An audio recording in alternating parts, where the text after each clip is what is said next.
बच्चों को तो छोड़ो छोड़ो, टीचरों को भी ना ये वाला क्वेश्चन आता ही नहीं है। ये क्वेश्चन सीबीएसई का फेवरेट क्वेश्चन और मैं आपको गारंटी दे रहा हूँ ये वाला क्वेश्चन है ना आपका इस साल पक्का आएगा। So hello everyone, this is your Gaurav भैया। तो गाइज आज की वीडियो के अंदर मैं आपको ना जो आपका साइंस का पहला चैप्टर है जो कि कौन सा है, केमिकल रिएक्शन एंड इक्वेशन, इस चैप्टर के मैं आपको वो क्वेश्चन बताऊंगा जो कि आपके इस साल है ना पेपर के अंदर पक्का आएंगे ही आएंगे। तो जैसे कि आप ऑलरेडी जानते हो इस चैनल के ऊपर है ना मैंने एक सीरीज चालू कर रखी है जिसके अंदर मैं आपको ना चैप्टर वाइज आपके वो क्वेश्चन बताता हूं जो पिछले 4-5 साल से ना बार बार रिपीट हो रहे हैं। और ऑब्वियसली बात है अगर वो क्वेश्चन इतने साल से रिपीट हो रहे हैं तो आपके इस साल भी आएंगे। तो उस टाइप के जितने भी क्वेश्चन है ना सारे क्वेश्चन मैं आपको इस सीरीज के अंदर बताने वाला हूं। और यार जैसे कि आप ऑलरेडी जानते हो इस चैनल के ऊपर है ना आपके मैथ सब्जेक्ट के जितने भी चैप्टर हैं सभी चैप्टर के जो गारंटेड क्वेश्चन है वो मैं ऑलरेडी अपलोड कर चुका हूं। और यार बहुत सारे बच्चे ने काफी दिन से कमेंट कर रहे थे कि भैया जैसे आपने हमें ना मैथ वाले सब्जेक्ट के गारंटेड क्वेश्चन प्रोवाइड किए हैं प्लीज उसी तरीके से ना साइंस वाले चैप्टर के भी गारंटेड क्वेश्चन प्रोवाइड कर दो। तो गाइज आज से ना मैं इस चैनल के ऊपर आपके जितने भी साइंस के चैप्टर है ना सभी साइंस के चैप्टर के जो गारंटेड क्वेश्चन है वो मैं आपको बताने वाला हूं।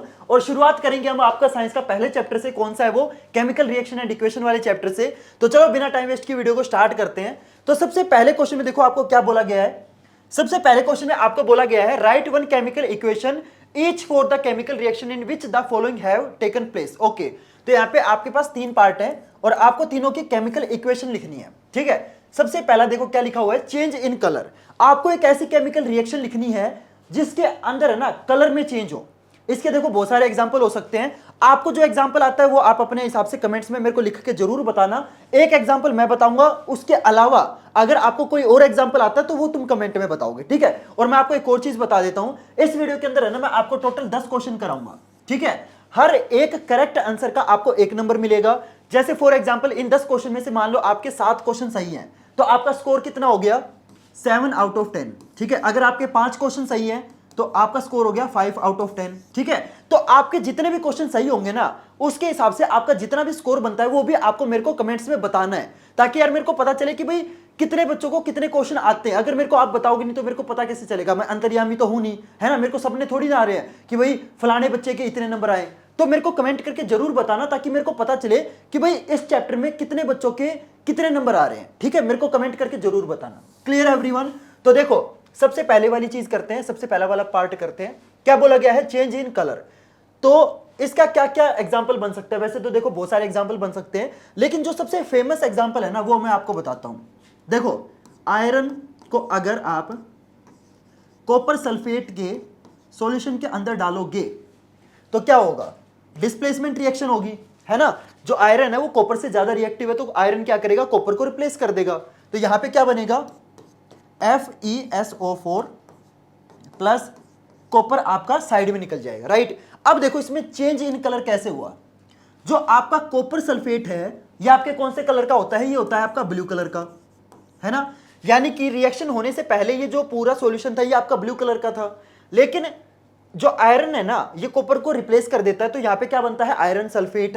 तो आयरन सल्फेट आपका कौन से कलर का होता है, ग्रीन कलर का। यानी कि इस रिएक्शन में क्या हो गया, इस रिएक्शन में आपका चेंज इन कलर हो गया। पहले आपका जो सॉल्यूशन का कलर था वो आपका ब्लू था, बाद में ये क्या हो जाएगा, ग्रीन हो जाएगा। Clear everyone? और हाँ एक और चीज मैं लिखने भूल गया, आपको इन सबके बराबर में इनकी जो स्टेट है ना वो भी लिखनी है। जैसे आयरन आपका सॉलिड है, जो CuSO4 है ये आपका एक्वस है। ठीक है, तो ये भी आपको लिखना है। ठीक है, अगर आप ये नहीं लिखोगे तो आपका नंबर कट जाएगा। Clear everyone? तो ये आपकी स्टेट जो है ना, ये ब्रैकेट में जो स्टेट होती है, सॉलिड, लिक्विड, गैस, एक्वस, इस टाइप की जो स्टेट होती है ये भी आपको लिखना कंपलसरी है। Clear everyone? तो एक एग्जांपल मैंने लिख दिया। अब इसी चीज का ना, इसी चेंज इन कलर का दूसरा एग्जांपल आप मेरे को कमेंट्स में लिख के बताओगे। Clear everyone? आपको हर एक के 2-2 एग्जांपल मिनिमम आने चाहिए। ठीक है, इस क्वेश्चन में तो देखो जैसे आपको सिर्फ एक एग्जांपल लिखने के लिए बोला है, लेकिन फाइनल पेपर के अंदर है ना आपको 2 एग्जांपल लिखने के लिए भी बोल सकता है ना, तो आपको हर टाइप के 2-2 एग्जांपल आने जरूरी है। Clear everyone? समझ में आया? ठीक है, अब दूसरे वाले पार्ट पे चलते हैं। दूसरे वाले पार्ट में देखो क्या बोला गया है, आपको एक ऐसी केमिकल रिएक्शन लिखनी है जिसके अंदर आपका चेंज इन टेम्परेचर हो रहा है। ठीक है, इसके भी देखो बहुत सारे एग्जांपल हो सकते हैं लेकिन जो सबसे फेमस है वो मैं आपको बताता हूं। अगर आप कैल्शियम ऑक्साइड को किसके अंदर डालोगे, पानी के अंदर डालोगे तो ये होता है आपका एक्सोथर्मिक रिएक्शन। ठीक है, एक्सोथर्मिक रिएक्शन के अंदर क्या होता है कि भाई आपकी हीट निकलती है। अब है ना इस वाले के अंदर आप एंडोथर्मिक या फिर एक्सोथर्मिक कोई भी एग्जांपल लिख सकते हो, क्योंकि देखो चेंज इन टेम्परेचर होना चाहिए। इसके अंदर ये नहीं बोला कि इंक्रीज इन टेम्परेचर होगा या फिर डिक्रीज इन टेम्परेचर होगा, है ना, चेंज होना चाहिए कि भाई या तो मतलब रिएक्शन ठंडा होना चाहिए या रिएक्शन गर्म होना चाहिए, समझ रहे हो, चेंज होना चाहिए, चाहे टेम्परेचर बढ़े चाहे घटे, इससे फर्क नहीं पड़ता। तो इसके अंदर आप है ना exothermic as well as endothermic दोनों एग्जांपल लिख के आ सकते हो। मैं जो एग्जांपल लिख रहा हूं वो एक्सोथर्मिक का लिख रहा हूं क्योंकि इसके अंदर क्या होगा कि जो आपकी हीट है ना वो निकलेगी, ठीक है। तो एक काम करना, इसका ना जो एंडोथर्मिक वाला एग्जांपल है ना वो तुम मेरे को कमेंट करके जरूर बताना, ठीक है। एक्सोथर्मिक का एग्जांपल मैं लिख रहा हूं, एंडोथर्मिक का एग्जांपल तुम मेरे को कमेंट करके बताना, क्लियर। तो अब देखो इसके अंदर क्या बनेगा, इसके अंदर बनेगा आपका CaOH ट्वाइस, क्लियर एवरीवन। और हां साथ में ना इनके जो नाम है ना वो भी मेरे को कमेंट करके जरूर बताना। देखो ये आपका कैल्शियम ऑक्साइड है, लेकिन इसका जो कॉमन नेम है ना वो मेरे को कमेंट करके बताना कि CaO को कॉमनली क्या बोला जाता है। मतलब वैसे तो इसको कैल्शियम ऑक्साइड बोलते हैं लेकिन इसका ना एक कॉमन नेम भी है, तो इसका जो कॉमन नेम है ना वो मेरे को कमेंट करके जरूर बताना। इसको क्या बोलेंगे, इसको बोलेंगे calcium hydroxide, calcium hydroxide, clear everyone. तो इसका और इसका इन दोनों का जो कॉमन नेम है वो आप मेरे को कमेंट करके जरूर बताना, क्लियर एवरीवन। और देखो एक चीज मैं लिखना भूल गया, यहां पे प्लस हीट आएगा, ठीक है, क्योंकि इस रिएक्शन में क्या होता है कि जो आपकी हीट है ना वो निकलती है। यानी कि अगर मान लो फॉर एग्जांपल अगर आप ये रिएक्शन किसी बाल्टी के अंदर करोगे ना तो रिएक्शन होने के बाद जो बाल्टी है ना वो आपकी गर्म हो जाएगी, क्यों, क्योंकि इस रिएक्शन में क्या निकलती है, हीट निकलती है, क्लियर एवरीवन। और ये आपका यहां पे क्या हो रहा है, इंक्रीज इन टेम्परेचर हो रहा है, इंक्रीज, यानी कि इसके अंदर जो आपका टेम्परेचर है ना वो इंक्रीज हो रहा है। और ये जो रिएक्शन है ये क्या है, एक्सोथर्मिक है। और साथ में ये जो रिएक्शन है ना ये आपकी कॉम्बिनेशन रिएक्शन भी है। तो अगर आपसे क्वेश्चन के अंदर कॉम्बिनेशन रिएक्शन का एग्जांपल पूछा जाए तो भी आप ये रिएक्शन उसके अंदर लिख के आ सकते हो, क्यों, देखो एक चीज ये है, दूसरी चीज ये है, तो ये दोनों चीजें कंबाइन होके सिंगल चीज में कन्वर्ट हुई है। यानी कि दो चीजें कंबाइन होके जब एक चीज में कन्वर्ट हो जाए तो उसे क्या बोलते हैं, कॉम्बिनेशन रिएक्शन बोलते हैं, क्लियर एवरीवन। तो ये रिएक्शन आपकी एक्सोथर्मिक भी है और ये रिएक्शन आपकी कॉम्बिनेशन रिएक्शन भी है, क्लियर। सेम रिएक्शन को आप दो जगह यूज कर सकते हो, ठीक है। अगर आपसे कॉम्बिनेशन रिएक्शन का एग्जांपल पूछा जाए तो लिख के आ सकते हो, क्लियर, समझ में आया। तो एंडोथर्मिक का एग्जांपल तुम मेरे को कमेंट करके जरूर बताना, ठीक है। अगले में देखो क्या बोला गया है, फॉर्मेशन ऑफ प्रेसिपिटेट। पहले तो मेरे को ये बताओ कमेंट करके कि प्रेसिपिटेट क्या होता है, क्योंकि ये ना बहुत इंपॉर्टेंट क्वेश्चन है, प्रेसिपिटेट क्या होता है और उसका एक एग्जांपल पेपर के अंदर पक्का आएगा, ठीक है। ये भी इंपॉर्टेंट है लेकिन इन तीनों में से जो सबसे ज्यादा इंपॉर्टेंट है ना ये आपका थर्ड पार्ट है, प्रेसिपिटेट क्या होता है और प्रेसिपिटेट का एक रिएक्शन, ठीक है, वो आपको याद होनी चाहिए, क्लियर एवरीवन। तो ये प्रेसिपिटेट वाला जो टॉपिक है ये बहुत इंपॉर्टेंट है, ठीक है। अब बताओ इसमें क्या रिएक्शन लिख के आओगे। इसमें वैसे तो इसके ना दो तीन बहुत फेमस एग्जांपल है, लेकिन जो सबसे फेमस है वो मैं आपको बताता हूं, PbNO3 ट्वाइस, ठीक है, इसको क्या बोलते हैं, लेड नाइट्रेट, ठीक है, प्लस Ki यानी कि potassium iodide, potassium iodide will give, क्या देगा ये आपका बनाएगा PbI2, PbI2 क्या होता है, लेड आयोडाइड प्लस साथ में क्या बनाएगा, KNO3 potassium nitrate, clear everyone. अब देखो इनमें से आपका प्रेसिपिटेट कौन सा है, यहां पे लेड नाइट्रेट है, ये पोटेशियम आयोडाइड है, ये आपका क्या बनाएगा, लेड आयोडाइड और साथ में पोटेशियम नाइट्रेट बनाएगा, ठीक है। और साथ में ना एक आप चीज नोटिस करोगे तो ये रिएक्शन आपका प्रेसिपिटेशन रिएक्शन तो है ही, ऑब्वियस सी बात है, लेकिन ये रिएक्शन आपका डबल डिस्प्लेसमेंट भी है, क्यों, क्योंकि Pb आपका K की जगह आ गया और K आपका Pb की जगह आ गया, है ना। तो ये आपका रिएक्शन डबल डिस्प्लेसमेंट रिएक्शन भी है, क्लियर एवरीवन। अब मेरे को ये बताओ इसमें से आपका प्रेसिपिटेट कौन सा है, प्रेसिपिटेट है आपका लेड आयोडाइड और इसका कलर क्या होगा, इसका कलर होगा आपका येलो। और इस प्रेसिपिटेट की वजह से क्या होगा कि पूरे सॉल्यूशन का जो कलर है वो भी चेंज हो जाएगा, ठीक है। तो ये रिएक्शन डबल डिस्प्लेसमेंट रिएक्शन है, ये रिएक्शन आपकी प्रेसिपिटेशन वाली रिएक्शन है और साथ में ये रिएक्शन आपके चेंज इन कलर वाली रिएक्शन भी है, क्यों, क्योंकि इसके अंदर क्या हो रहा है, देखो ये आपका ट्रांसपेरेंट होता है, ठीक है, ये ट्रांसपेरेंट होता है, ये भी आपका ट्रांसपेरेंट होता है, ये दोनों ट्रांसपेरेंट होता है। तो दो ट्रांसपेरेंट चीजों को आप मिक्स करोगे तो वो येलो हो जाएगा और ये जो येलो पार्ट है ना ये आपका लेड आयोडाइड होता है और ये येलो पार्ट आपका क्या होता है, प्रेसिपिटेट होता है, क्लियर एवरीवन, समझ में आया, ठीक है। अब तुम एक काम करो, मेरे को ना प्रेसिपिटेशन रिएक्शन का एक और एग्जांपल मेरे को कमेंट करके बताओ, चेंज इन कलर का, चेंज इन टेम्परेचर में आपको एंडोथर्मिक का, ठीक है, एंडोथर्मिक का, और फॉर्मेशन ऑफ प्रेसिपिटेट इन तीनों के ना एक एक एग्जांपल आप मेरे को कमेंट करके जरूर बताओगे, ठीक है। और जो एग्जांपल मैंने आपको बताया ना वो मत यूज कर लेना, उसके अलावा कोई और एग्जांपल आपको कमेंट करके बताना है, ठीक है। तो समझ में आया ये क्वेश्चन? ठीक है, चलो अगले क्वेश्चन पे चलते हैं। सॉरी एकदम से मैं वीडियो बीच में रोक रहा हूं। आप सोच रहे होगे कि भैया चलते हुए वीडियो में आपने कपड़े कैसे चेंज कर लिए। तो एक्चुअली ना बहुत सारे बच्चे पिछली वीडियो में कमेंट कर रहे थे कि भैया ये जो आप गारंटेड क्वेश्चन हमें हमारे लिए लेके आते हो, ये आप कौन सी बुक से लेके आते हो। तो यार वैसे तो आपको ऑलरेडी पता होगा कि मेरे पास ना लिटरली किताबों का भंडार है। मैं अगर तुम्हें बताऊं ना मेरे पास कितनी बुक है, तुम लिटरली सुन के शॉक हो जाओगे। मैं ना सिंगल बेड पे सोता हूं, सिंगल लोग ऑब्वियस सी बात है सिंगल बेड पे सोएंगे, सैड लाइफ। तो मैं सिंगल बेड पे सोता हूं और वो जो पूरा बेड है ना वो आप मतलब इमेजिन नहीं कर सकते, पूरा बेड लिटरली किताबों से भरा हुआ है। तो लिटरली ऐसी एक भी बुक नहीं यार जो मेरे पास ना हो। लेकिन जब मैं आपके गारंटेड क्वेश्चन रेडी करता हूं ना तो उस टाइम ऐसा नहीं होता कि मैं कोई एक बुक लेके बैठता हूं, मेरे सामने ना 3-4 बुक खुली रहती है और उन सभी बुक को मैं पढ़ता हूं और उसके बाद मैं आपके गारंटेड क्वेश्चन रेडी करता हूं। लेकिन एक बुक ऐसी है जिसमें से ना मैं सबसे ज्यादा क्वेश्चन उठाता हूं, वो है ओसवाल का ये वाला क्वेश्चन बैंक। इस बुक की ना मेरे को दो चीजें सबसे अच्छी लगती है। एक तो इस बुक में जो क्वेश्चंस की वैरायटी है ना वो बाकी बुक से बेटर है, और दूसरा ये कि जो आपका फाइनल पेपर होगा ना, पता है उसमें से सबसे ज्यादा क्वेश्चन किस बुक से आएंगे? इस बुक से आएंगे। तो जल्दी से जाओ यार, लिंक मैंने आपको डिस्क्रिप्शन बॉक्स में दे रखा है, जल्दी से जाके इस बुक को परचेज करो। और मैं आपको एक और चीज बता देता हूं,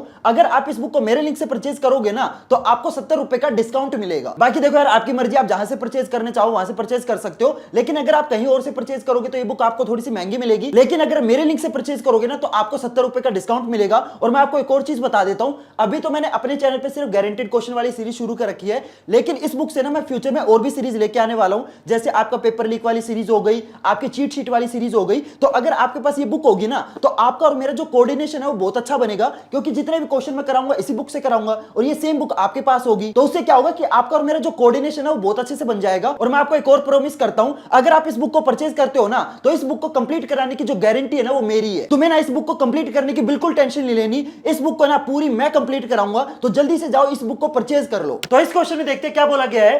name the type of chemical reaction in which calcium oxide reacts with water, justify your answer by giving a balance chemical equation. अरे यार ये सेम रिएक्शन तो मैं आपको ऑलरेडी पिछले वाले क्वेश्चन में बता चुका हूं। देखो calcium oxide plus water right will give calcium hydro oxide, और इनके जो कॉमन नेम है वो मैंने आपको कमेंट में बताने के लिए बोला था, लेकिन इस वाले पार्ट में मेरे को खुद बताना पड़ेगा, ठीक है। तो अगर इनके कॉमन नेम आपको ऑलरेडी आते हैं तो बहुत अच्छी बात है, क्योंकि मतलब ये पेपर के अंदर है ना पूछ लेते हैं कि भाई कैल्शियम हाइड्रोक्साइड का कॉमन नेम बताओ या कैल्शियम ऑक्साइड का कॉमन नेम बताओ, तो ये कॉमन नेम आपको आने चाहिए, ठीक है। और साथ में आपके क्या निकलेगी, हीट भी तो निकलेगी। क्यों? क्योंकि ये क्या है, एक्सोथर्मिक रिएक्शन है। क्लियर है एवरीवन? ये रिएक्शन आपकी कॉम्बिनेशन रिएक्शन भी है और एक्सोथर्मिक रिएक्शन भी है। तो देखो ये आपका क्या है, ये आपका कैल्शियम ऑक्साइड है, ये आपका कैल्शियम हाइड्रोक्साइड है, लेकिन इनका कॉमन नेम मैं आपको बताता हूं, इसको बोलते हैं क्विक लाइम, क्विक लाइम, ठीक है। और इसको बोलते हैं slaked lime, slaked lime. Clear everyone? ये इनके क्या है, कॉमन नेम है। ये क्विक लाइम है, ये स्लेक्ड लाइम है, ठीक है। ये आपका एक्सोथर्मिक रिएक्शन है और इक्वेशन बैलेंस करने की जरूरत नहीं है क्योंकि ये ऑलरेडी आपकी बैलेंस्ड है। क्लियर? और name the type of reaction, type of reaction ये क्या है, ये आपकी एक्सोथर्मिक रिएक्शन है पहली चीज। दूसरा ये आपकी कॉम्बिनेशन रिएक्शन भी है, कॉम्बिनेशन रिएक्शन भी है, ठीक है। Clear everyone? और क्या बोला गया है, justify your answer by giving, तो इक्वेशन हमने बता दी। Clear everyone? तो बहुत सिंपल सा क्वेश्चन था। चलो अगले क्वेश्चन पे चलते हैं। इस क्वेश्चन में देखो क्या बोला गया है, no precipitation reaction can occur without the exchange of ions between the two reactants, okay, justify this statement giving a balanced chemical equation for the reaction। तो यार ये बहुत ही प्यारा क्वेश्चन है, इसको ध्यान से समझना। देखो इस क्वेश्चन में क्या बोला गया है कि भाई जो आपकी प्रेसिपिटेशन रिएक्शन होती है ना, ये आपके बिना आयंस को एक्सचेंज किए ये नहीं हो सकती। तो आपको ये पहले तो बताना है कि ये जो स्टेटमेंट लिखी हुई है ये आपके सही लिखी हुई है या गलत लिखी हुई है, ठीक है। अगर ये सही लिखी हुई है तो इससे रिलेटेड आपको एक केमिकल इक्वेशन का एग्जाम्पल भी आपको बताना पड़ेगा, ठीक है। अब देखो मैं एग्जाम्पल से समझाता हूं। देखो फॉर एग्जाम्पल आप ले लो NaCl ले लो, सोडियम क्लोराइड ले लिया, ठीक है, प्लस आप ले लो AgNO3 ले लो, ठीक है, सिल्वर नाइट्रेट ले लिया। Clear everyone? इनको आपस में रिएक्ट कराओ। अब देखो अगर मान लो मैं ये दोनों के दोनों क्या ले लेता हूं, ये मान लो मैं सॉलिड ले लेता हूं। अब देखो ये दोनों आपके सॉलिड है, तो अगर आप सॉलिड के अंदर सॉलिड मिक्स करोगे तो आपके आयन एक्सचेंज नहीं होंगे, ठीक है। तो अगर आयन एक्सचेंज नहीं होंगे तो रिएक्शन ही नहीं होगा, समझ रहे हो? तो आपका प्रेसिपिटेट बनेगा ही नहीं, क्योंकि आयन एक्सचेंज नहीं हो रहे। तो इसका मतलब क्या है कि यस, आपके प्रेसिपिटेशन रिएक्शन के लिए आपके आयन एक्सचेंज होना कंपलसरी है। ठीक है, जब तक आपके आयन एक्सचेंज नहीं होंगे तब तक आपका प्रेसिपिटेशन रिएक्शन नहीं होगा। ठीक है, अब आयन एक्सचेंज करने के लिए हमें क्या करना पड़ेगा? आयन एक्सचेंज करने के लिए हमें एक्वस सॉल्यूशन लेना पड़ेगा। तो अब की बार भी हम NaCl लेंगे एंड साथ में आपका AgNO3 लेंगे, लेकिन इस बार जो है ना, ये दोनों चीजें हम सॉलिड में नहीं लेंगे। इस बार क्या करेंगे, ये दोनों चीजें हमारी आपकी क्या होंगी? एक्वस के अंदर होंगी, यानी कि ये दोनों चीजें आपके पानी के अंदर मिक्स होंगी। पानी के अंदर क्या होता है? पानी के अंदर है ना, आपके जो आयन है वो इजीली एक्सचेंज हो जाते हैं। सॉलिड के अंदर आपके आयन एक्सचेंज नहीं होते, इसलिए आपका रिएक्शन नहीं होगा। तो प्रेसिपिटेशन रिएक्शन के लिए आपके आयन एक्सचेंज होना कंपलसरी है। तो आयन एक्सचेंज किसके अंदर होते हैं? इजीली आपके एक्वस सॉल्यूशन के अंदर। समझ गए? तो ये दोनों चीजें क्या करनी है? पानी के अंदर मिक्स करनी है। पानी के अंदर मिक्स करने से क्या हो जाएगा? थोड़ा सा लिक्विड हो जाएगा और लिक्विड के अंदर आपके आयन एक्सचेंज इजीली हो जाते हैं। Clear everyone? तो इसके बाद आपकी रिएक्शन हो जाएगी, तो क्या बनेगा? ये हो जाएगा आपका NaNO3 सोडियम नाइट्रेट एंड साथ में आपका AgCl silver chloride. Clear everyone? अब मेरे को ये बताओ, इसके अंदर जो आपका प्रेसिपिटेट होगा वो कौन सा होगा? आपका AgCl, जो आपका सिल्वर नाइट्रेट है ना, ये आपका प्रेसिपिटेट होगा। और इस प्रेसिपिटेट का कलर क्या होगा? इस प्रेसिपिटेट का आपका कलर होगा व्हाइट। क्यों? क्योंकि जो आपका सिल्वर क्लोराइड होता है ना, ये आपका व्हाइट कलर का होता है। ठीक है, तो इस रिएक्शन के अंदर जो आपका प्रेसिपिटेट बनेगा ये आपका व्हाइट कलर का बनेगा। Clear everyone? अगर आप सॉलिड लोगे तो रिएक्शन नहीं होगा। अगर आपको प्रेसिपिटेट बनाना है, प्रेसिपिटेशन रिएक्शन करवानी है, तो आपको एक्वस लेना पड़ेगा। क्यों? क्योंकि जब तक आपके आयन एक्सचेंज नहीं होंगे रिएक्शन होगा ही नहीं। समझ रहे हो? तब तक, जब तक रिएक्शन नहीं होगा तो प्रेसिपिटेट कैसे बनेगा? Clear everyone? तो यहां पे आपकी जो स्टेटमेंट लिखी हुई है ना, ये बिल्कुल सही लिखी हुई है कि भाई जब तक आपके आयन एक्सचेंज नहीं होंगे तब तक आपका प्रेसिपिटेशन रिएक्शन नहीं होगा। Clear everyone? समझ में आया आपको ये क्वेश्चन? ठीक है, चलो अगले क्वेश्चन पे चलते हैं। तो इस क्वेश्चन में देखो क्या बोला गया है, giving one example of each differentiate between displacement reaction and the double displacement reaction. Okay, तो यहां पे आपको क्या करना है? डिस्प्लेसमेंट रिएक्शन मैं लिख लेता हूं, डिस्प्लेसमेंट रिएक्शन। ठीक है, और इधर है आपका डबल डिस्प्लेसमेंट रिएक्शन। ठीक है, दोनों के क्या करने हैं? आपको एग्जांपल बताने हैं और साथ में इन दोनों में क्या डिफरेंस है ना, ये भी आपको बताना है। देखो, जो आपका सिंगल डिस्प्लेसमेंट रिएक्शन होता है, इसके अंदर क्या होता है कि आपका जो हाई रिएक्टिव एलिमेंट होता है वो आपके लेस रिएक्टिव एलिमेंट को डिस्प्लेस कर देता है ना। तो इसके अंदर आप लिखोगे दैट हाई रिएक्टिव एलिमेंट क्या करता है? Replaces less reactive element, less reactive element. Clear है एवरीवन? इसके अंदर ये आपको लाइन लिखनी है। बहुत सारे बच्चे क्या करेंगे, इस क्वेश्चन के अंदर है ना सिर्फ एग्जांपल लिख के आ जाएंगे, वो गलत हो जाए, मतलब गलत तो नहीं होगा, आधा सही होगा। ठीक है, क्योंकि आपको एग्जांपल तो लिखना ही लिखना है, साथ में आपको ये भी बताना है कि भाई दोनों के अंदर डिफरेंस क्या होता है। Clear everyone? समझ में आया? तो देखो, डिस्प्लेसमेंट रिएक्शन के अंदर बेसिकली क्या होता है कि जो आपका हाई रिएक्टिव एलिमेंट है वो आपके लेस रिएक्टिव एलिमेंट को रिप्लेस कर देता है। ठीक है, तो मैं आपको ना इसका जो सबसे सुंदर और जो सबसे टिकाऊ एग्जांपल है ना वो बताता हूं। सिंपल क्या करो, कॉपर सल्फेट के सॉल्यूशन के अंदर आयरन को डाल दो, बस। ठीक है, अब देखो जो आयरन है ना ये आपका हाई रिएक्टिव है। ठीक है, तो ये जो आयरन है ये इस बेचारे कॉपर को क्या कर देगा? रिमूव कर देगा। ठीक है, तो आपका जो आयरन है वो कॉपर की जगह आ जाएगा और जो कॉपर है वो सेपरेट हो जाएगा। ठीक है, तो देखो ये क्या बनेगा, इसका सॉल्यूशन क्या बनेगा? देखो यहां पे आपका FeSO4 प्लस कॉपर आपका सेपरेट हो जाएगा। Clear everyone? समझ में आया? और देखो ये आपका एक्वस होगा, ये आपका सॉलिड होगा। ठीक है, मैं लिख देता हूं, ये आपका एक्वस होगा। ठीक है, और ये आपका सॉलिड होगा। ठीक है, और ये आपका एक्वस होगा और ये आपका क्या हो जाएगा? सॉलिड हो जाएगा। Clear everyone? तो ये सबसे बेस्ट और सबसे सुंदर और टिकाऊ एग्जांपल है, ये आपको याद करने में कोई प्रॉब्लम नहीं होगी। तो देखो यहाँ पे क्या हो रहा है कि जो आपका Fe है ना ये आपके Cu को रिप्लेस कर रहा है। ठीक है, इसीलिए क्या बोलते हैं? डिस्प्लेसमेंट रिएक्शन, जिसके अंदर एक चीज दूसरी एक ही चीज को रिप्लेस करती है। ठीक है, एक चीज एक ही चीज को रिप्लेस कर रही है। लेकिन डबल डिस्प्लेसमेंट रिएक्शन के अंदर क्या होता है? इसके अंदर आपका एक हाई रिएक्टिव दूसरे लेस रिएक्टिव को रिप्लेस नहीं करता। इसके अंदर क्या होता है? इसके अंदर होता है आपका एक्सचेंज। एक्सचेंज किसका? Exchange of ion. आयंस का एक्सचेंज होता है, यानी कि एक आयन दूसरे की जगह चला जाएगा और वो जो दूसरा है ना वो मेरी जगह आ जाएगा, यानी कि दोनों ने अपनी पोजीशन रिप्लेस कर ली। ये जैसे मैं आपको चलो घड़ी से समझाता हूं। देखो ये मेरे हाथ में घड़ी है और ये हाथ में पेन है। ठीक है, तो यहां पे इन दोनों ने क्या किया? अपनी पोजीशन चेंज कर ली। ये पेन घड़ी की जगह आ जाएगा और ये घड़ी पेन की जगह आ जाएगी। समझ रहे हो मेरी बात? समझ में आ रहा है ना, यानी कि दोनों ने क्या किया, अपनी पोजीशन चेंज कर ली, ठीक है, वही इसी को क्या बोलते हैं, डबल डिस्प्लेसमेंट रिएक्शन बोलते हैं। क्लियर एवरीवन, समझ में आया? तो मैं इसका एग्जांपल आपको समझाता हूं। तो देखो सबसे बेस्ट एग्जांपल लेते हैं, चलो मैं ले लेता हूं बेरियम क्लोराइड BaCl2, इसको डाल दो H2SO4 के अंदर, ठीक है। तो यहां पे देखो क्या होगा, यहां पे बनेगा आपका बेरियम सल्फेट BaSO4 प्लस आपका 2HCl आ जाएगा, ठीक है। पता नहीं आपको दिख रहा है कि नहीं दिख रहा है, एक काम करता हूं, थोड़ा सा मैं पास लिख देता हूं, BaSO4 बेरियम सल्फेट बनेगा और 2HCl बनेगा। Clear everyone? यहां पे देखो क्या हुआ, यहां पे आपका जो Ba है ये आपके H की जगह चला गया और जो आपका H है ये आपके Ba की जगह आ गया, ठीक है। दोनों ने क्या किया, अपनी पोजीशन चेंज कर ली। Clear everyone? तो यहां पे ना ऐसा नहीं हो रहा, देखो मैं आपको समझाता हूं, जो डीप बात है ना, जो आपको कोई नहीं बताएगा, ध्यान से समझना। देखो मान के चलते हैं कि भाई आपका जो बेरियम है ना, ये आपका हाइड्रोजन से ज्यादा रिएक्टिव है, ठीक है। मान लिया कि भाई जो बेरियम हाई रिएक्टिव है, तो बेरियम ने बेचारे हाइड्रोजन को रिप्लेस कर दिया, मान लिया। लेकिन अब ये हाइड्रोजन बेरियम को रिप्लेस कर सकता है? नहीं कर सकता, क्योंकि हाइड्रोजन बेरियम के कंपैरिजन में लेस रिएक्टिव है, समझ रहे हो? तो यहां पे आपका एक हाई रिएक्टिव लेस रिएक्टिव को रिप्लेस नहीं करता, यहां पे बेसिकली वो दोनों अपनी पोजीशन को चेंज करते हैं। यहां पे क्या होता है, आयंस आपके क्या हो रहे हैं, एक्सचेंज हो रहे हैं। आयन किसको बोलते हैं, जैसे आपका ये बेरियम पॉजिटिव आयन है, क्लोरीन नेगेटिव आयन है, हाइड्रोजन पॉजिटिव आयन है, सल्फेट आपका नेगेटिव आयन है, ठीक है। समझ गए मेरी बात? यहां पे आपका -2 आएगा और यहां पे +2 आएगा, ठीक है। Clear everyone? तो ये क्या है, ये आपके आयन है, आयन क्या हो रहे हैं, आपस में चेंज हो रहे हैं। Clear everyone? तो आपको क्वेश्चन के अंदर है ना एग्जांपल तो लिख के आना ही आना है, ऑब्वियस सी बात है, एग्जांपल तो लिखना ही है, लेकिन साथ में आपको ये भी बताना है कि भाई डिस्प्लेसमेंट के अंदर हाई रिएक्टिव रिप्लेस करता है लेस रिएक्टिव को, और डबल डिस्प्लेसमेंट के अंदर क्या होता है, एक्सचेंज ऑफ आयन होते हैं।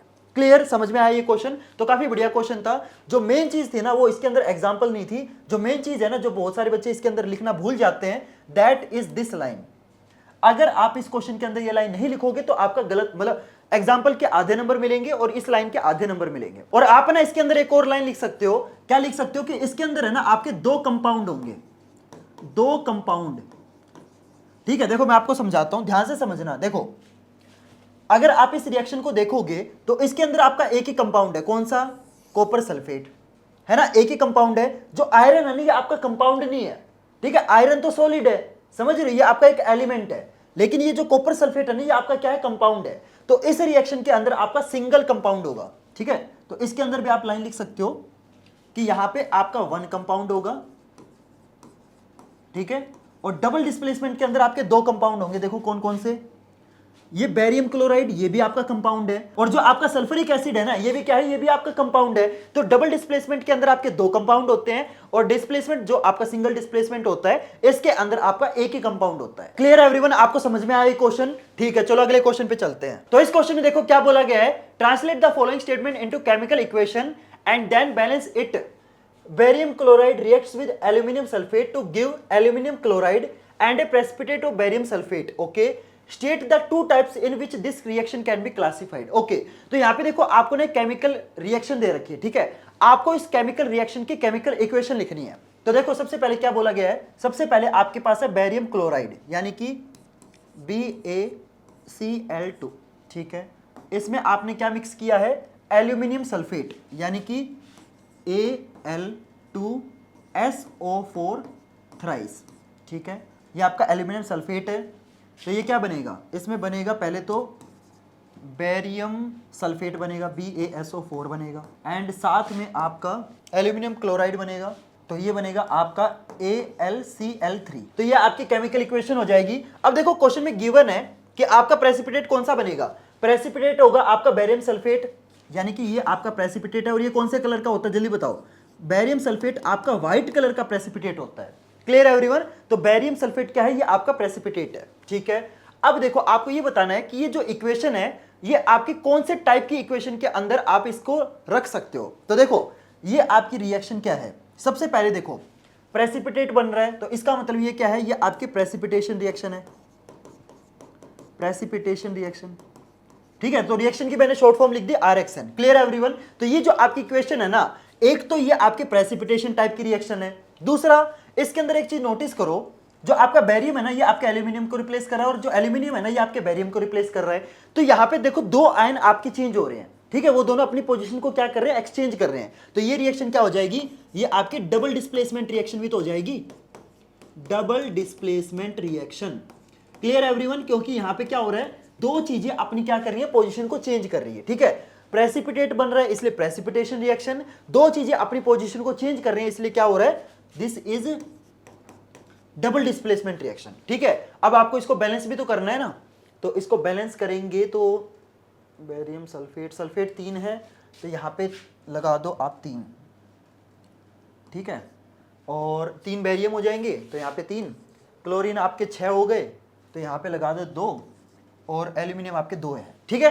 क्लियर एवरीवन, तो इस तरीके से आपकी जो रिएक्शन है आपकी बैलेंस हो जाएगी, ठीक है। एक बात का ध्यान जरूर रखना, जो आपका बेरियम सल्फेट होता है ना, कई बार क्वेश्चन पेपर में आ जाता है कि भाई बेरियम सल्फेट आपका कौन से कलर का प्रेसिपिटेट है, ये आपको पता होना चाहिए, आपका व्हाइट कलर का प्रेसिपिटेट है। जो प्रेसिपिटेट होते हैं ना उनके कलर भी आपको पता होने चाहिए, ठीक है। मैंने आपको एक लेड आयोडाइड वाली रिएक्शन बताई थी ना, उसके अंदर भी तो प्रेसिपिटेट बन रहा था, तो वो भी आपको पता होना चाहिए कि उसके अंदर आपका येलो कलर का प्रेसिपिटेट बनता है, इसके अंदर आपका व्हाइट कलर का बनता है।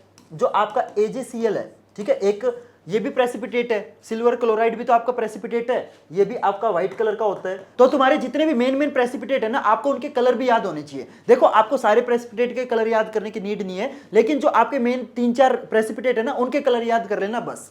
क्लियर एवरीवन, समझ में आया ये क्वेश्चन। तो आपको देखो मैंने केमिकल इक्वेशन जो है वो बैलेंस करके भी बता दी, और ये जो केमिकल इक्वेशन है ये आपके 2 टाइप की है, प्रेसिपिटेशन रिएक्शन भी है और साथ में आपका डबल डिस्प्लेसमेंट रिएक्शन भी है। क्लियर एवरीवन, समझ में आया क्वेश्चन, ठीक है। चलो अगले क्वेश्चन पे चलते हैं। तो इस क्वेश्चन में देखते क्या बोला गया है, name the reducing agent in the following reaction. तो आपको ना यहाँ पे एक रिएक्शन दे रखी है और आपको इस रिएक्शन का क्या बताना है, रिड्यूसिंग एजेंट बताना है कि भाई इस केमिकल रिएक्शन में आपका रिड्यूसिंग एजेंट कौन सा है। तो सबसे पहले इस केमिकल रिएक्शन को लिख लेते हैं 3MnO2। अगर आपको पता नहीं Mn क्या होता है तो Mn आपका मैग्नीज होता है, ठीक है, ये भी आपका एक एलिमेंट है, okay. Plus 4 aluminium will give 3 manganese plus Al2O3। Clear everyone, ये केमिकल रिएक्शन आपको दे रखी है और इस केमिकल रिएक्शन में आपको रिड्यूसिंग एजेंट बताना है। तो देखो सबसे पहले यहाँ पे नोटिस करो, यहाँ पे मैग्नीज के पास आपका ऑक्सीजन है, बिल्कुल है, लेकिन बाद में जो आपका मैग्नीज है वो अकेला है, यानी कि इसका ऑक्सीजन रिमूव हो गया। देखो पहले मैग्नीज के पास ऑक्सीजन था लेकिन बाद में ऑक्सीजन नहीं है, तो जब भी आपका ऑक्सीजन रिमूव होता है तो क्या होता है, वहां पे होता है आपका रिडक्शन, है ना। ये चीज आपको पता होगी कि जब भी आपका ऑक्सीजन हटता है तो वो क्या होता है, वहां पे रिडक्शन होता है। क्लियर एवरीवन, और यहाँ पे देखो एल्यूमिनियम, अकेला एल्यूमिनियम है, लेकिन बाद में देखो एल्यूमिनियम के पास ऑक्सीजन आ गया, यानी कि यहाँ पे ऑक्सीजन ऐड हुआ है। तो जहां पे ऑक्सीजन ऐड होता है वहां पे क्या होता है, ऑक्सीडेशन। क्लियर एवरीवन, जहां पे ऑक्सीजन ऐड होगा वहां पे ऑक्सीडेशन होगा, जहां पे ऑक्सीजन रिमूव होगा ना वहां पे रिडक्शन होगा। क्लियर एवरीवन, इतना समझ में आया। तो यहां पे एल्यूमिनियम का ऑक्सीडेशन हुआ है और मैग्नीज ऑक्साइड का रिडक्शन हुआ है। क्लियर, इतना समझ में आया। अब आपको इस क्वेश्चन में यह बताना है कि भाई इस रिएक्शन में आपका रिड्यूसिंग एजेंट कौन सा है। तो वो आप कैसे बताओगे, देखो आपको क्या बताना है, रिड्यूसिंग एजेंट बताना है। तो जिसका ऑक्सीडेशन होगा ना वो आपका रिड्यूसिंग एजेंट होगा। बहुत सारे बच्चे क्या गलती करते हैं, जो जिसका रिडक्शन होता है ना उसी को रिड्यूसिंग एजेंट मान लेते हैं। नहीं, ये चीजें ना उल्टी चलती हैं, ठीक है। जिसका ऑक्सीडेशन होगा वो आपका क्या होगा, वो होगा आपका रिड्यूसिंग एजेंट, ठीक है। तो यहां पे एल्यूमिनियम का ऑक्सीडेशन हुआ है ना, तो आपका एल्यूमिनियम क्या है, एल्यूमिनियम आपका रिड्यूसिंग एजेंट है। क्लियर एवरीवन, ये चीज समझ में आई। जिसका ऑक्सीडेशन होगा वो आपका रिड्यूसिंग एजेंट होगा। अगर मान लो इस क्वेश्चन में रिड्यूसिंग एजेंट की जगह आपका ऑक्सीडाइजिंग एजेंट पूछ लिया जाता तो आप किसको बताते, जिसका रिडक्शन होगा ना वो आपका ऑक्सीडाइजिंग एजेंट हो जाएगा। समझ रहे हो मेरी बात, ये ना उल्टे चलते हैं। क्लियर एवरीवन, तो आपका यहाँ पे जो एल्यूमिनियम है वो क्या है, यहाँ पे आपका रिड्यूसिंग एजेंट है, ठीक है। इतना समझ में आया, ओके। अब देखो इस क्वेश्चन में आगे क्या बोला गया है, state which is more reactive, manganese और एल्यूमिनियम एंड वाई। आपको ये बताना है कि भाई यहाँ पे मैग्नीज और एल्यूमिनियम में से कौन सा एलिमेंट आपका ज्यादा रिएक्टिव है, ठीक है, ये आपको बताना है और साथ में आपको रीजन भी बताना है। तो देखो यहां पे अगर आप एक चीज नोटिस करोगे, यहां पे एल्यूमिनियम ने आपके मैग्नीज को रिप्लेस कर दिया। आपने डिस्प्लेसमेंट रिएक्शन पढ़ा है ना, तो कहीं ना कहीं आपका डिस्प्लेसमेंट रिएक्शन है। देखो आपके एल्यूमिनियम ने मैग्नीज को क्या कर दिया, रिप्लेस कर दिया। तो यहां पे एल्यूमिनियम मैग्नीज को रिप्लेस कर पा रहा है, समझ रहे हो। जो रिप्लेस करता है ना वो हमेशा ज्यादा रिएक्टिव होता है, वो ज्यादा पावरफुल होता है। तो यहां पे एल्यूमिनियम आपके मैग्नीज को रिप्लेस कर रहा है, इसका मतलब एल्यूमिनियम आपका मैग्नीज से ज्यादा पावरफुल है, यानी कि ज्यादा रिएक्टिव है। समझ रहे हो मेरी बात? अगर आपका मैग्नीज ज्यादा रिएक्टिव होता तो ये आपका यहां से रिमूव ही नहीं होता, लेकिन एल्यूमिनियम इसको रिमूव कर रहा है, इसका मतलब एल्यूमिनियम ज्यादा रिएक्टिव है। Clear everyone? तो आपका आंसर आ जाएगा एल्यूमिनियम। ठीक है, aluminium is more reactive than manganese. Clear everyone? ये चीज समझ में आई? तो आपको पता होना चाहिए जो एलिमेंट जिस एलिमेंट को रिप्लेस करता है ना, जो एलिमेंट रिप्लेस करता है वो आपका रिएक्टिव होता है, वो मतलब ज्यादा रिएक्टिव होता है। समझ में आई बात? Clear everyone? क्वेश्चन समझ में आया? तो यहां पे आप रीजन में क्या लिखोगे? रीजन में आप ये लिखोगे कि भाई एल्यूमिनियम आपके मैग्नीज को रिप्लेस कर पा रहा है, इसीलिए ये क्या है, ये आपका ज्यादा रिएक्टिव है। Clear everyone? क्वेश्चन समझ में आया? चलो अगले क्वेश्चन पे चलते हैं। तो देखते हैं इस क्वेश्चन में क्या बोला गया है। On heating copper powder in air the surface of copper powder becomes coated with black CuO। तो देखो यहां पे ये बोला गया है कि अगर मैं कॉपर पाउडर को एयर की प्रेजेंस में जलाता हूं, आपको पता है कोई भी चीज जब जलती है ना तो हमेशा ऑक्सीजन की प्रेजेंस में जलती है, तो इस कॉपर पाउडर ने एयर से क्या ले लिया? ऑक्सीजन ले लिया, तो ये कॉपर पाउडर आपका जलने लग जाएगा। तो अगर मैं कॉपर पाउडर को एयर के प्रेजेंस में जलाता हूं तो कॉपर पाउडर का जो सरफेस है ना वो आपका ब्लैक कलर की कोटिंग आ जाएगी उसके ऊपर, और वो जो कोटिंग होगी वो आपके कॉपर ऑक्साइड की होगी, यानी कि CuO की होगी। ठीक है, तो यहां पे आपको इसके पहले तो केमिकल रिएक्शन लिख लेते हैं। तो देखो मेरे पास स्टार्टिंग में कॉपर था, कॉपर सबको पता किस कलर का होता है? ब्राउन कलर का होता है ना, रेडिश ब्राउन कलर का होता है। तो ये कॉपर है, ठीक है, इसको मैं एयर की प्रेजेंस में जलाऊंगा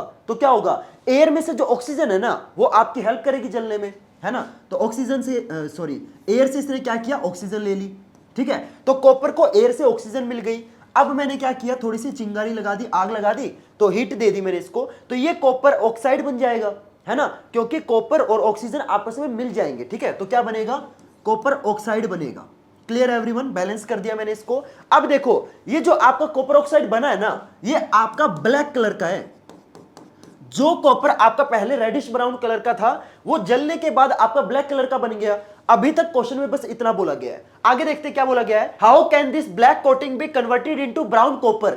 यानी कि ये जो आपके ब्लैक कोटिंग है ना, अगर मेरे को ये वापस ब्राउन कॉपर में चेंज करना है तो मेरे को क्या करना पड़ेगा? ये क्वेश्चन में आपसे पूछा गया है। देखो ये कॉपर ऑक्साइड है ना, नॉर्मल कॉपर आपका रेडिश ब्राउन कलर का होता है, तो अगर मेरे को कॉपर ऑक्साइड से वापस कॉपर बनाना है तो मेरे को क्या करना पड़ेगा? सिंपल, अगर मैं इसका ऑक्सीजन हटा दूं तो ये कॉपर ऑक्साइड आपका नॉर्मल कॉपर बन जाएगा, बिल्कुल बन जाएगा। तो बस मेरे को क्या करना है? मेरे को बस दिमाग लगा के कुछ ऐसा करना है जिससे इस कॉपर ऑक्साइड का जो ऑक्सीजन है ना वो आपका रिमूव हो जाए। अगर ये ऑक्सीजन इसका रिमूव हो गया तो ये आपका वापस कॉपर में चेंज हो जाएगा। समझ रहे हो मेरी बात? तो अगर किसी भी चीज का आपको ऑक्सीजन रिमूव करना होता है ना तो क्या करते हैं? सिंपल उसका रिडक्शन करवा दो। रिडक्शन में होता क्या है? रिमूवल ऑफ ऑक्सीजन को ही तो रिडक्शन बोलते हैं। तो अगर मैं इसका रिडक्शन करवा दूं तो ये वापस आपका कॉपर में चेंज हो जाएगा, और कॉपर में चेंज होगा तो इसका जो कलर है वो भी चेंज हो जाएगा, है ना। जब ये कॉपर ऑक्साइड है तब ये ब्लैक कलर का है, अगर ये सिर्फ नॉर्मल कॉपर है तो ये आपका ब्राउन कलर का है। तो अब हम क्या करेंगे? इस कॉपर ऑक्साइड का रिडक्शन करवाएंगे। ठीक है, तो मैंने कॉपर ऑक्साइड को ले लिया। ठीक है, अब क्या करेंगे? किसी भी चीज का रिडक्शन करवाने के लिए क्या करना होता है? अगर मैं उसमें हाइड्रोजन ऐड करवा दूं, देखो रिडक्शन में ना दो चीजें होती है, या तो आप ऑक्सीजन को हटवा दो, ठीक है, या फिर आप हाइड्रोजन को ऐड करवा दो। तो अगर मेरे को इसका रिडक्शन करना है तो क्या करना पड़ेगा? इसमें मेरे को हाइड्रोजन ऐड करनी पड़ेगी, तो मैं इसमें हाइड्रोजन ऐड कर देता हूं। ठीक है, तो क्या होगा? देखो अब यहां पे क्या बनेगा? सिंपल आपका कॉपर बन जाएगा, और ये जो हाइड्रोजन है ना ये आपके इस ऑक्सीजन के साथ ऐड होके क्या बना देगी? पानी बना देगी, H2O। Clear everyone? अब ये नॉर्मल कॉपर है। नॉर्मल कॉपर किस कलर का होता है? ब्राउन कलर का। ठीक है, और ये स्टार्टिंग में किस कलर का था? ब्लैक कलर का। कॉपर ऑक्साइड आपका ब्लैक कलर का होता है। Clear everyone? ये चीज समझ में आई आपको? तो देखो यहां पे क्या हो गया? यहां पे रिडक्शन हो गया। ठीक है, जो ऑक्सीजन है वो आपके कॉपर से हट गई, तो जब भी ऑक्सीजन हटती है तो क्या होता है? रिडक्शन होता है। तो यहां पे मैंने क्या करवाया है? इसका रिडक्शन करवाया है। क्या करवाया है? रिडक्शन। Clear everyone? समझ में आया क्वेश्चन? तो क्वेश्चन में देखो ये बोला गया है कि भाई पहले मैंने कॉपर को एयर की प्रेजेंस में जलाया तो उसकी वजह से क्या हो गया कि उसके सरफेस पे ना एक ब्लैक कलर की कोटिंग आ गई, जिसको हम क्या बोलते हैं? कॉपर ऑक्साइड बोलते हैं। लेकिन अगर मेरे को इस कॉपर ऑक्साइड को वापस कॉपर में चेंज करना है तो क्या करना पड़ेगा? सिंपल, आपको क्या करना है? इसकी ऑक्सीजन हटानी है। तो जब भी ऑक्सीजन हटती है तो उसको क्या बोलते हैं? रिडक्शन बोलते हैं। तो अगर मैं इस कॉपर ऑक्साइड का रिडक्शन करवा दूं तो इसकी ऑक्सीजन हट जाएगी। तो पहले देखो ये कॉपर ऑक्साइड था, इसमें मैंने हाइड्रोजन डाल दी, तो यहां पे आपका पानी अलग हो गया और ये नॉर्मल आपका कॉपर आ गया। Clear everyone? समझ में आया क्वेश्चन? आगे क्या बोला गया है? Right the chemical equation for the reaction that occurs during the colour change. Okay, तो बस आपको केमिकल रिएक्शन लिखनी थी इस क्वेश्चन में, जो कि हमने लिख दी। क्लियर एवरीवन, आपको क्वेश्चन समझ में आया? जब भी आपको ऑक्सीजन हटाना होता है तो रिडक्शन करवाते हैं, जब भी ऑक्सीजन ऐड करना होता है तो ऑक्सीडेशन करवाते हैं। समझ रहे हो मेरी बात? तो आपको सोचना है कि भाई मेरे को इस वाले क्वेश्चन के अंदर ऑक्सीजन रिमूव करनी है या फिर ऑक्सीजन ऐड करनी है।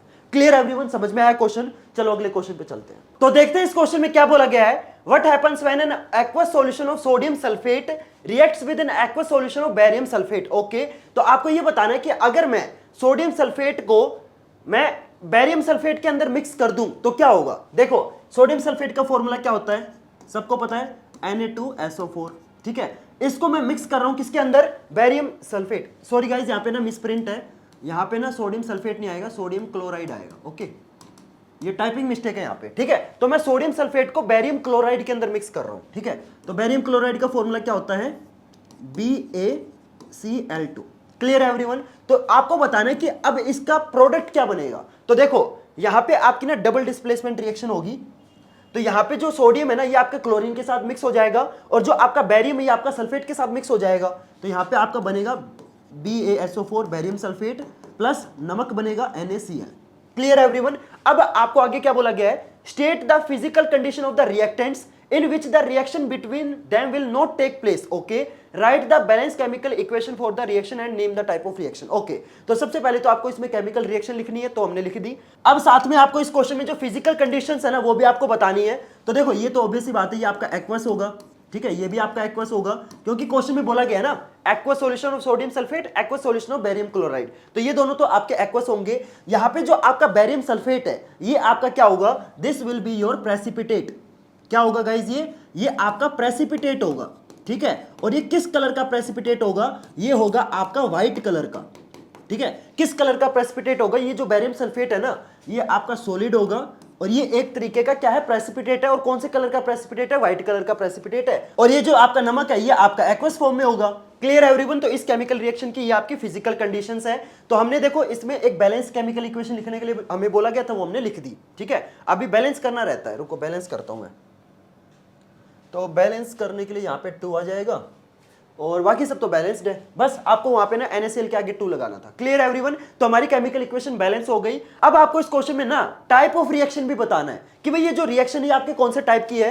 तो ये रिएक्शन है ना आपके 2 टाइप की है। एक तो ऑब्वियस सी बात है प्रेसिपिटेट बन रहा है, तो ये क्या है, ये आपकी प्रेसिपिटेशन रिएक्शन है, प्रेसिपिटेशन रिएक्शन। राइट, क्यों, क्योंकि जिस रिएक्शन के अंदर आपका प्रेसिपिटेट बनेगा वो आपकी प्रेसिपिटेशन रिएक्शन है। और दूसरा ये आपके केमिकल इक्वेशन डबल डिस्प्लेसमेंट भी है। डबल डिस्प्लेसमेंट कैसे बताता हूं, देखो यहां पे आपका जो सोडियम है ना ये आपका बेरियम की जगह आ रहा है और जो बेरियम है ये आपका सोडियम की जगह आ रहा है ना। देखो यहां पे पहले क्लोरीन के साथ बेरियम था लेकिन बाद में देखो क्लोरीन के साथ सोडियम है। यहां पे देखो पहले सल्फेट के साथ सोडियम था लेकिन बाद में सल्फेट के साथ बेरियम है। तो इन दोनों ने क्या किया, अपनी पोजीशन है ना इंटरचेंज कर ली। तो जब भी आपकी 2 चीजें आपस में पोजीशन इंटरचेंज करती है तो that is called displacement reaction. Clear everyone, ये चीज समझ में आई।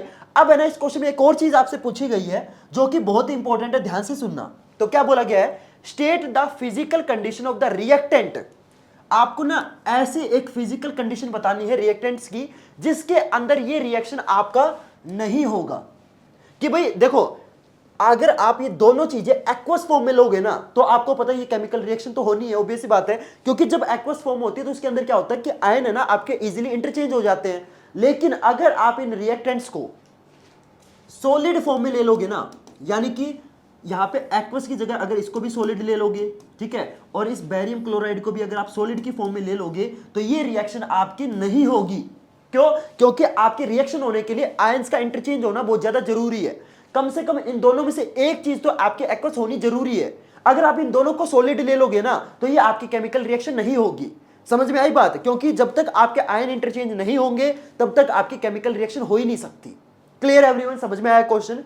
चलो अगले क्वेश्चन पे चलते हैं। तो देखते हैं इस क्वेश्चन में क्या बोला गया है। A green coloured hydrated metallic salt on heating loses water of crystallisation molecules and give a gas with suffocating smell. Okay, identify the salt and write the chemical equation for the reaction. बहुत simple सा question है। देखो यहां पे आपके पास ना एक ग्रीन कलर का हाइड्रेटेड मेटेलिक सॉल्ट है जो कि क्या होता है, ये होता है आपका ग्रीन विट्रोइल।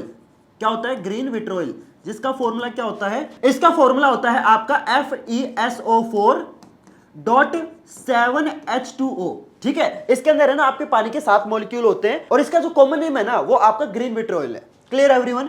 अब इसको अगर हम हीट करते हैं, हीट का जो केमिस्ट्री में साइन होता है ना वो आपका ट्रायंगल की शेप में होता है। अगर मैं इसको हीट करता हूं तो ये अपने पानी वाले जो मॉलिक्यूल है ना उसको वो क्या कर देता है, रिमूव कर देता है। तो यहां पे देखो FeSO4 आपका सेपरेट हो जाएगा।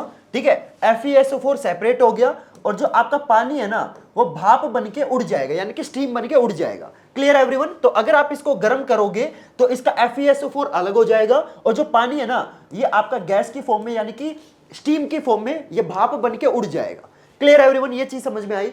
आगे क्या बोला गया है, and give a gas with suffocating smell, यानी कि अगर आप इसको और गर्म करते हो ना, देखो अगर आप इसको पहले गर्म करोगे तो सबसे पहले इसका पानी उड़ेगा, लेकिन अगर आप इसको और भी गर्म करते जाते हो, हीट देते जाते हो तो क्या होगा, जो आपका FeSO4 है अगर इसको आप और भी गर्म करते हो तो क्या होता है, आपका एक तो फेरिक ऑक्साइड बनेगा Fe2O3। ठीक है, और साथ में आपकी ना सफोकेटिंग स्मेल वाली गैस भी निकलेगी जो कि कौन सी होती है, sulphur dioxide and sulphur trioxide.